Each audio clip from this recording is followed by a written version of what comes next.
Hello everyone, very warm welcome to all of you to Unacademy, that is India's largest online education portal पे आप सभी लोगों का स्वागत है। और हम चल रहे हैं हमारे आज के hot topic that is burning topic of the day की तरफ, that is the rise of the invasive fungal infections. So जैसे कि हम सब जानते हैं कि पिछले 4 सालों के अंदर हमने देखा है कि किस तरीके से एक वायरस हम सबको, हमारी सबकी जिंदगियों को खतरे में तो डालता ही है, साथ ही साथ हम सबको हमारे ही घरों में कैद करके रखने की काबिलियत रखता है। Yes, we are talking about the कोविड-19 और द कोरोना वायरस। तो कोरोना वायरस एक लौता ऐसा वायरस नहीं था जिसने दुनिया में त्रासदी मचाई थी। किसी जमाने में मलेरिया ने भी उतनी ही जो है ट्रेजेडी जो है दुनिया को दी, या फिर dengue, chikungunya, ebola etcetera etcetera. So there are an number of viruses. Yes, हमारी जनरेशन ने सबसे ज्यादा जो टेंशन देखा है वो कोविड के पर्सपेक्टिव से देखा है, there is never a question. But यही कोविड है जो आज खत्म तो हो रहा है धीमे धीमे, जिसकी वैक्सीन भी आ चुकी है, जिंदगी वापस से जैसी चल रही थी वैसे ही हो चुकी है। लेकिन इस कोविड के बाद अब और भी बहुत सारे ऐसे वायरसेस हैं, ऐसे फंगस हैं, ऐसे बैक्टीरियाज हैं जो अभी भी हम सब के बीच मौजूद हैं, जो हम सब की जिंदगी को उसी तरीके से रोकने की काबिलियत रखते हैं। उनमें से एक वायरस है हमारे पास ब्लैक फंगस वायरस, या एक ब्लैक फंगस की हम बात करने जा रहे हैं, और कुछ दूसरे इन्वेजिव जो है डिजीजेस के बारे में बात करेंगे। So this is it all about what we are going to discuss, right? So as what you can see here, you probably know about something that is known as athlete's foot. तो आप सब लोगों ने इसके बारे में जरूर सुना होगा। एक पर्टिकुलर बीमारी है जिसे हम कहते हैं athlete's foot. Okay, so right now we can see up to 1 in 4 people, अगर आप देखो कितनी डेंजरस है ये बीमारी, कि 4 में से हर एक व्यक्ति आज की डेट में इस एथलीट फुट नाम की बीमारी से जूझ रहा है। जबकि अगर हम बात करें हमारी जो फीमेल है, हमारी जो विमेन है हमारी सोसाइटी में, मेल और फीमेल जो डिवाइड अगर हम बायोलॉजिकल लेकर चले, सो 3 in every 4 women, right? 3 in every 4 women they have developed the vaginal yeast infection in their lifetime. So the problem here is it is beyond the fact. What is the beyond the fact problem? कि 3 में से अगर आप देखो, 4 में से 3 women हैं जो इसका शिकार हैं, वेजिनल यीस्ट इन्फेक्शन का जो है शिकार हैं। और आप देख पा रहे हो कि हर 4 में से 1 आदमी, ओके, चाहे वो मेल हो चाहे वो फीमेल हो, वो एथलीट फुट नाम की बीमारी का शिकार है। So we can see here, you may be aware of fungal skin infections. You may not be aware of the invasive fungal infections. Okay, तो अभी ये हमें ये तो पता है कि चलो फंगल इन्फेक्शंस होते हैं स्किन में, जैसे हमें दाद वगैरह हो जाता है तो वो तो हमें पता है। लेकिन अब एक दूसरा और एक बहुत डेंजरस इन्फेक्शन है यहाँ पे, इसको हम क्या कह रहे हैं? Invasive fungal infection which can affect the lungs और spread through the other organs through our blood. ठीक है, तो ये जो इन्वेजिव फंगल इन्फेक्शन है ये कहाँ है? ये हमारे लंग्स में तो आ ही रहा है, यानी कि हमारे फेफड़ों में तो आ ही रहा है, लेकिन हमारे खून के जरिए वो हमारे दूसरे बॉडी ऑर्गन्स तक भी पहुंच सकता है। तो इन्हीं सब के ऊपर बातचीत करेंगे, और ये वाला जो डेटा है ये आप ध्यान रखिएगा प्रीलिम्स के पर्सपेक्टिव से, तो ये डेटा ऑब्वियसली इंपॉर्टेंट है ही, लेकिन अगर आप ऐसा डेटा आप अपने मेंस में लिखते हो तो आपको भी पता है कि कितना एक्स्ट्रा मार्क आप अपने लिए स्कोर कर पाते हो, right? So now considering the fact that is athletes foot, तो अगर आप देख पा रहे हो ये जो इमेज है आपको यहाँ जो दिखाई दे रही है, this is what how athletes foot look like. Okay, ये डिजीज का नाम है एथलीट्स फुट। एथलीट्स फुट मतलब हम किसी एथलीट के पैर की बात नहीं कर रहे हैं। Athlete's foot it is a disease, it is the name of a disease. And here what we can see, it athlete's foot is, sorry, athlete's foot, it is a member of the group of disease known as tinea. तो ये जो athlete's foot है ये एक group है, एक disease है, disease का एक ग्रुप है, और इस ग्रुप का नाम क्या है? इस ग्रुप का नाम है tinea. And it is caused by a number of different fungus that is fungi. तो अलग अलग जो है फंगस, अलग अलग फंजाई से जो ये होता है, जैसे कि trichophyton, so one of the name is trichophyton, या दूसरा है एपिडर्मोफाइटॉन, या फिर उसके अलावा microsporum. So these are one of those particular fungus और द फंजाई जिसकी वजह से एथलीट्स फुट नाम की ये जो डिजीज है, जैसे में आप देख पा रहे हो स्किन कितनी रैश हो गई यहाँ पे, कितनी रफ हो गई है। ओके, जो outer layer of the skin है और उसके जो अंदर के लेयर की जो स्किन है वो भी जो है उखड़ जाती है। ठीक। सो ये आप देख पा रहे हो 1 out of every 4 individual, may it be the male और फीमेल, ये सब हम सब जो है एथलीट्स फुट का शिकार होते हैं। ओके, सो अब ध्यान रखना है आपको कि ये कौन सा ग्रुप है, कौन से मेंबर से आता है, ये कौन से मेंबर ऑफ डिजीज है। सो इनका नाम क्या है, tinea. Okay, tinea it is what, a group of disease, जिसमें से एक फुट है, जिसमें से एक बीमारी है एथलीट्स फुट। और प्रायर जो हमारे पास जो फैक्ट्स हैं यहाँ पर हमें क्या बता रहे हैं कि कौन कौन से फंगस हैं जिनकी वजह से ये एथलीट्स फुट हो रहा है। So what we can say here, trichophyton, epidermophyton and microsporum, and the condition is typically acquired by coming into the contact with the infected skin or fungus into the environment। अब इसको athletes foot का नाम क्यों दिया गया, क्योंकि generally ये कहाँ हो रहा था, ये एथलीट्स में हो रहा था या उन लोगों में हो रहा था जो जिम जा रहे हैं या कहीं सैलून या पार्लर वगैरह में जिनका ज्यादा आना जाना हो रहा है। ओके, अगर मैंने कोई ऐसे जो है सॉक्स पहन लिए हैं जिसमें ऑलरेडी ये वायरस है, जिसमें ऑलरेडी ये फंगस लगा हुआ है, तो ये पर्टिकुलर पैर मेरे भी ऐसे हो सकते हैं। ठीक, तो जो ड्रेसिंग रूम होता है हमारे प्लेयर्स का, जो एथलीट्स का, या फिर उनका जो वॉशरूम्स वगैरह हो रहे हैं, वहां पर जो है इन फंगस वगैरह का मिलना ज्यादा कॉमन हुआ था। सो दैट इज वाई इसको नाम क्या दिया गया था, athletes foot. Okay, so the next thing, so here is something very interesting everyone, what we can see कि आप सब लोगों को पता है, हम रोज आपके साथ ही क्लास में डिस्कस करते हैं कि 31 अक्टूबर से, यानी कि बस अब से 4 दिन में ही हमारा जो यूपीएससी प्रीलिम्स और मेंस का जो रिपीटर्स बैच है, आप देख पा रहे हैं ये चालू हो रहा है for prelims 2024। So guys please, live classes bye top educators, आप चाहे रिपीटर्स बैच ले रहे हो इंग्लिश मीडियम में, चाहे आप लक्ष्य बैच ले रहे हो हिंदी मीडियम में, तो आपको पता है अगर अनअकैडमी पे आपको प्लस एजुकेटर्स मिल रहे हैं तो वो कौन होंगे, वो ऑब्वियसली बाय डिफॉल्ट इंडिया के टॉप एजुकेटर्स होंगे, राइट, जिसमें कोई भी दोहराए नहीं है। So they will be obviously the top educators there, and what will you get, you will get some subscription benefits in there। So as of now what we can see, okay, the batch is commencing from when, चाहे वो लक्ष्य batch हो आपका, चाहे वो आपका repeaters batch हो, दोनों ही 31st अक्टूबर से कमेंस हो रहे हैं। So you have to mark up the date guys, everyone, 31st of October। Okay, and what are the benefits of subscription, you know it very well, 24,000 plus MCQs, prelims and mains test series with evaluation, and 2 months crash course will be there, that will start exactly prior to 2 months of your prelims। Okay, so 2 महीने पहले शुरू हो जाएगा, यानी कि 26th of May अगर आपका prelims है, so you know it very well कि some 26th April around आपका जो सॉरी अप्रैल कह रहा हूँ, 26th मार्च अराउंड, ओके, आपका ये जो रिपीटर्स बैच का जो क्रैश कोर्स है वो भी स्टार्ट हो जाना है। Okay, so what will have, the most important thing here, PT 730, that is last 2 years of current affairs, पिछले 2 साल के करंट अफेयर्स आपको मिलेंगे, आप अगर रिपीटर्स बैच या लक्ष्य बैच कोई सा भी अगर आप ऑप्ट कर रहे हो तो। Apart from all other things, this is one of the most striking thing in my opinion। Okay everyone, so please quickly take the decision and go to the Unacademy Plus। और अगर कोई भी doubt है तो आपको पता है आपके लिए एक हेल्पलाइन नंबर यहाँ पर तैयार है आपकी सपोर्ट टीम का, दैट इज 85858585 एंड 85। इस पर आपको बस कॉल करना है और हमारी टीम जो है, जो आपकी टीम है एक्चुअली, वो आपको सपोर्ट करेगी आपके प्लस सब्सक्रिप्शन के अंदर। ओके, सो गाइस प्लीज ध्यान रखिएगा, लक्ष्य batch for Hindi medium and the foundation batch, and apart from that the repeaters batch for English medium। तो कब से स्टार्ट हो रहा है, डेट क्या है, 31st of October, राइट। सो चलिए हम आगे चलते हैं, हमारे आज के जो बाकी के टॉपिक्स हैं उस पर जो नजर डालते हैं। So how to catch first of all an invasive fungal infection, इसको कैसे जो है मुझे कैच करना है। So we breathe in spores of fungus all the time. Obviously we do. This fungus comes from our compost bins, जो हमारे जो bins हैं अगल बगल डस्टबिन्स वगैरह जो पड़े हैं वहां पर से। The moldy bread, जो ब्रेड जो काफी टाइम से रखा हुआ है, जो खराब हो गया है, इसीलिए कहा जाता है कि ब्रेड बहुत पुराना हो गया, मत खाइए।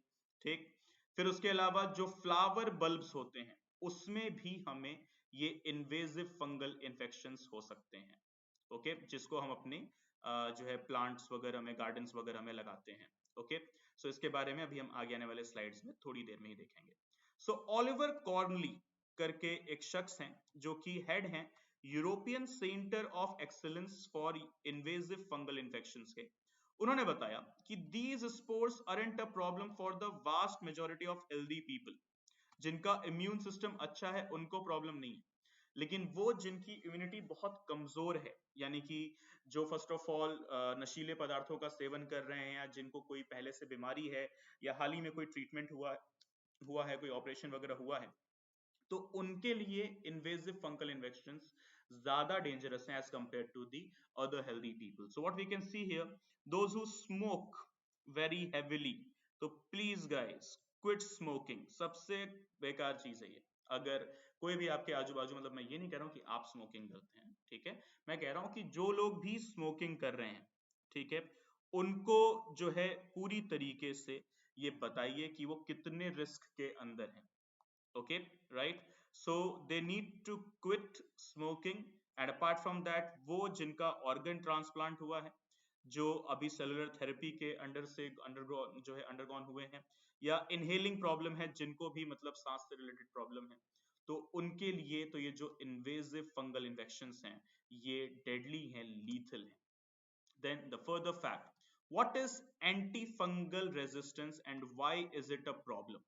ओके, अब कॉनली साहब के सामने एक और क्वेश्चन आया, एंटी फंगल रेजिस्टेंस ये क्या होता है और ये एक बहुत बड़ी समस्या क्यों है। So what we can see here, it is like antibiotic resistance. तो एंटी फंगल रेजिस्टेंस जो है, it is just like antibiotic resistance, and some fungi they are resistant to the medications और even the antifungals used to treat them. तो यानी कि कुछ fungi कुछ ज्यादा ही स्ट्रांग हो जाते हैं, कुछ ज्यादा ही जो है रिजिड हो जाते हैं, और उनको हटाने के लिए जो दवाइयों का इस्तेमाल किया जा रहा है, जो भी उनके जो एंटीबॉडीज जो भी डाले जा रहे हैं, वो भी उस पर काम नहीं करते हैं। Hence, as a result, they are a big problem. Then they are intrinsically resistant to certain classes of antifungals, and further others become resistant to antifungals because a smaller dose reaches them, allowing them to become resistant to rather than annihilated by the medication as well। मतलब कि simple शब्दों में अगर इसको यहाँ explain करना हो तो यही है कि क्या है यहाँ पर एंटी फंगल रेजिस्टेंस। तो कुछ ऐसे जो है प्रोडक्ट्स, ऐसे जो है फंगस हैं, फंजाई हैं, जो कि पूरी तरीके से रेजिस्टेंट हो जाते हैं, रिजिड हो जाते हैं, उनके ऊपर दवाइयां लगाने के बावजूद भी वो जल्दी ठीक नहीं होते। ये किस तरीके से हैं, ये एग्जैक्टली एंटीबायोटिक रेजिस्टेंस। जैसे कि कई बार आप बीमार पड़ते हो और आपको एंटीबायोटिक्स दिया जाता है, लेकिन फिर भी वो एंटीबायोटिक्स लेने के बावजूद भी आप ठीक नहीं होते हो। क्यों? क्योंकि अभी हमारे शरीर में जो बैक्टीरिया, जो वायरस घुसा है, वो इस एंटीबायोटिक दवाइयों से भी ज्यादा स्ट्रॉन्ग है। तो उसी तरीके से यहाँ पर हो जाता है एंटी फंगल रेजिस्टेंस। तो कितना भी हम उस पर दवाई लगा लें, वो इमीडिएटली दवाई उस पर एक्ट नहीं कर पाएगी। Then the next thing, on way to understand this is to think about the peanut allergy। एक concept है यहाँ पे, peanut allergy। So people with a peanut allergy eat a tiny amount over a period of time to build up resistance। Eventually they become immune to the allergens in peanuts। तो जैसे कि peanut यानी कि मूंगफली, बादाम वगैरह जो होता है, अगर आप इससे एलर्जिक हैं तो डॉक्टर्स क्या करते हैं, जनरली आपको थोड़ा थोड़ा पीनट्स बोलते हैं, थोड़े थोड़े इंटरवल्स पे खाने के लिए, 2 पीनट 3 पीनट जो है 2 2 3 3 दिन पे खाने के लिए, सो दैट आपकी बॉडी जो है ना वो रेजिस्टेंस क्रिएट कर पाए। हम सब जानते हैं हमारी बॉडी में हमारे पास होता है इम्यून सिस्टम। हमारी बॉडी जो है ये कई अपने अलग पैथोजेंस क्रिएट कर सकती है इन एलर्जी से डील करने के लिए। तो जब आप लगातार पीनट्स खाते हो तो पीनट्स के जो भी पार्टिकल्स हमारी बॉडी में जाते हैं, उससे हमारे पास क्या हो जाता है, हम तैयार हो जाते हैं खुद हमारी बॉडी उस एलर्जी से लड़ने के लिए। सो इसको हम क्या कहते हैं, द पीनट एलर्जी ट्रीटमेंट। तो उसी तरीके से जब एलर्जी जो है अब वो हमारी बॉडी को नुकसान नहीं पहुंचा सकती, क्योंकि अब हमारी बॉडी उसके लिए यूज टू हो चुकी है।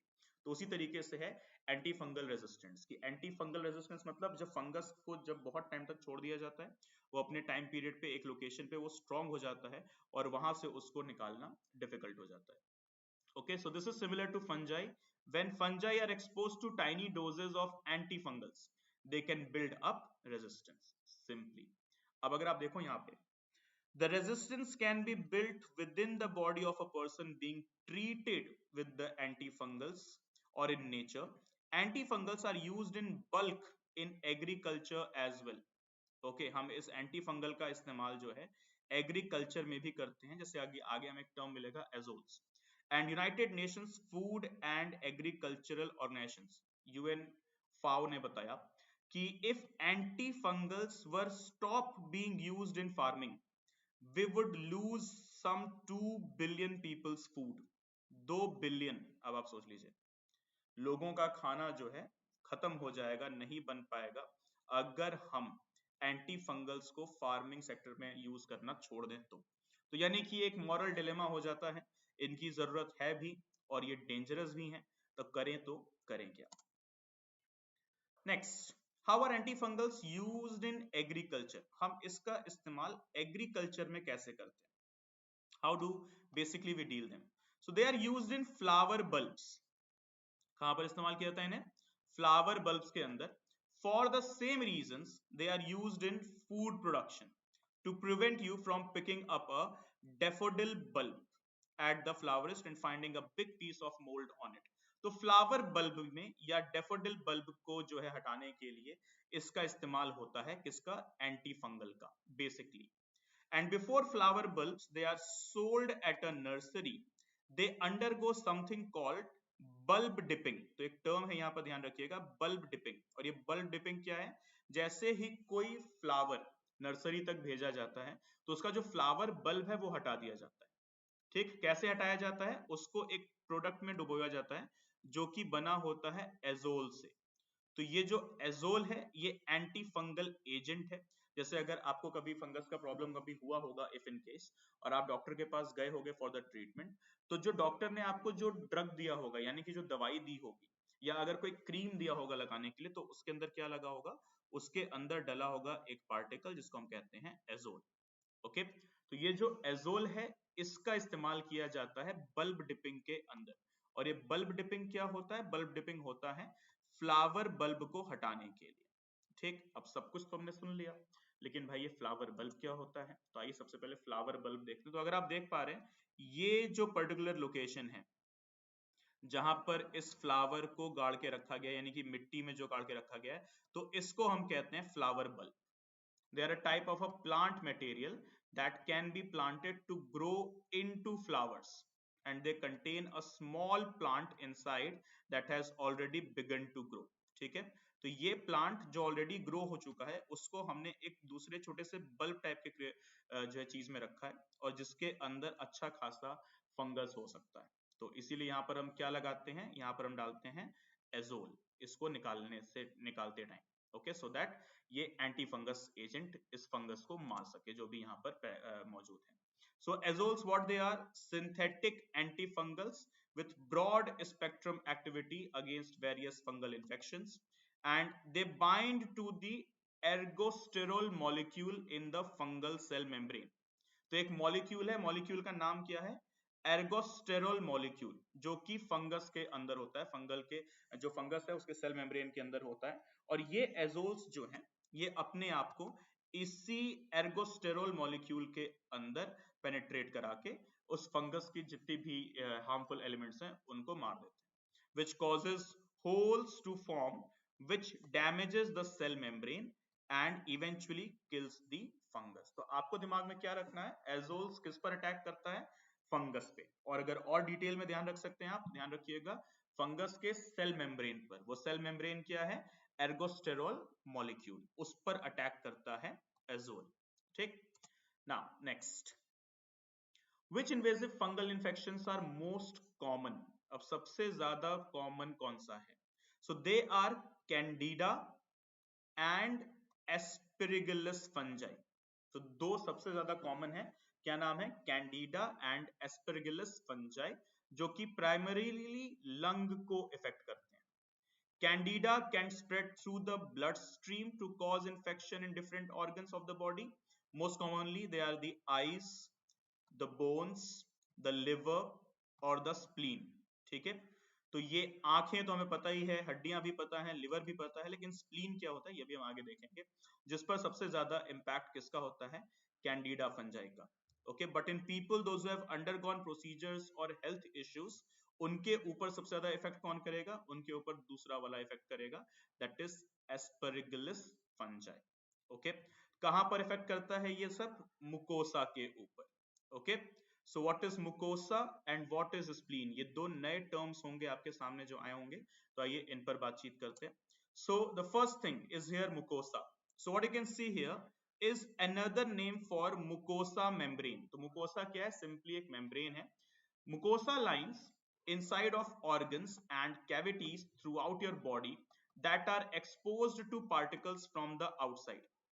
The mucous membrane lubricates and protects these organs and cavities from abrasive particles and body fluids, as well as any kind of invasive particles और दी पैथोजन। तो ये कहां होता है अगर आप देखोगे, तो ये जो आउटर मोस्ट लेयर है हमारे किसी भी बॉडी ऑर्गन की, ये किसकी बनी है अगर आप देख पा रहे हो? मुकोसा की, जो कि एक फ्लूइड डिस्चार्ज करता है, जिस डिस्चार्ज की मदद से हमारी बॉडी किसी भी इन्वेजिव पैथोजन से बच सकती है। Okay, so there are various nasal mucosa, ठीक है, जो हमारी नाक में होता है, ओरल जो हमारे मुंह के तरफ होता है, एस्फोजियल, ब्रोंकियल, गैस्ट्रिक। ओके, सो ये सब हमारे जितने भी बॉडी ऑर्गन्स हैं, ध्यान रखिएगा, मस्कुलर बॉडी ऑर्गन्स जितने भी हैं, इन सब का जो आउटर लेयर है अगर आप देखोगे, तो यहाँ पर क्या मौजूद होगा? मुकोसा। ओके, और ये मुकोसा क्या करता है? A fluid discharge because of which all the invasive pathogens they are eliminated or they are extradited. Next, spleen. अब ये स्प्लीन क्या है अगर आप देखो तो ये रहे हमारे लेफ्ट रिब्स। ओके, और इसी के नीचे अंदर ये जो आप पोर्शन देख पा रहे हो, okay, which is looking like a kidney itself, this is what is known as spleen. Okay, so यहां पर होगा लेफ्ट रिब्स के अंदर। कहां पर होगा? लेफ्ट रिब्स के ठीक अंदर, bottom side period, bottom side के अंदर। Okay, that is what is known as spleen. Okay, so guys ये कुछ फैक्टर्स थे हमारे लिए आज डिस्कस करने के लिए। So we have discussed them all and I hope everything is clear, कोई भी डाउट नहीं होगा मन में, और अगर डाउट है so please let me know into the comment section. We will surely eliminate your doubt for sure. And guys, please remember, please how much importance of Unacademy in your life, you know it very well. So Unacademy Plus आपका इंतजार कर रहा है, tension मत लीजिए, we got you covered in every corner. So अगर आपको UPSC clear करना है तो Unacademy Plus पे आना है, और टेंशन मत लो कि कोई भी social problem, financial problem etcetera है, because we got you covered in everything. as you can see you can take the Unacademy Plus subscription with zero cost EMI with just 4,364 rupees per month. Okay, approval आपका 2 घंटे में हो जाएगा, जो आपका जो plus subscription का जो लोन है, जिसमें मिनिमल पेपर वर्क लगेंगे, फ्लेक्सिबल टेन्योर है, और ध्यान रखना नो कॉस्ट EMI है, मतलब no extra charge, no interest is to be paid. And finally, the last thing that we need to discuss in here today is the ACE Ultimate Scholarship Test. क्या है? Win scholarship worth rupees 100 crore. This sounds absolutely crazy. 100 crore का आपको scholarship मिल सकता है। Okay, top 3 rankers to win special reward worth 3.5 lakhs, 100% of your tuition fee refunded, November 5 2023. So guys, please, you know very well, बहुत कम time बचा है आपको register करने के लिए। ओके, और बहुत कम टाइम भी बचा है प्रिपेयर करने के लिए। सो क्लासेस जो भी आप रेगुलर कर रहे हैं करते रहें, पढ़ाई करते रहें, बिकॉज ये एस अल्टीमेट स्कॉलरशिप टेस्ट है, नाम ही है इसका अल्टीमेट, तो अपने आप में ये अल्टीमेट फॉर श्योर होगा। Okay guys, so thank you so much for watching. Please do not forget to enroll yourself, and please do not forget to like the video as well. See you all soon in the very next session. Bye bye, take care, Jai Hind.